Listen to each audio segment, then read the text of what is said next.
Guys একটা বিষয় দেখো, ভিডিও করাতে আমার কতটা বেশি লাভ হয়।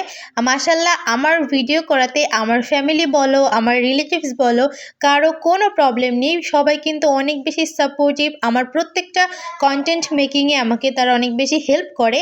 আজকে যেমন আমি আগের ব্লগে বলেছিলাম যে আমার মামাতো ভাইকে মুসলমানি দিয়েছে, আর আমাদের এদিকে মুসলমানি দেওয়ার পর প্রত্যেকটা রিলেটিভসরা বা আশেপাশে মানুষরা হচ্ছে এরকম করে খাবারের ডালা দিয়ে যায়। আজকেও দিয়েছিলাম আমার মামাতো ভাইকে। তো আমরা হচ্ছে বাড়িতে ছিলাম না, তারপর হচ্ছে আমাদের জন্য এখানে খাবার পাঠিয়ে দিয়েছে সবার জন্য। আমি তো যাইনি বাবুকে রেখে, তাই আমাকে এরকম একটা ছোট্ট ডালা সাজিয়ে পাঠিয়ে দিয়েছে জাস্ট আমার কন্টেন্টের জন্য। আর এই যে হচ্ছে মিষ্টি।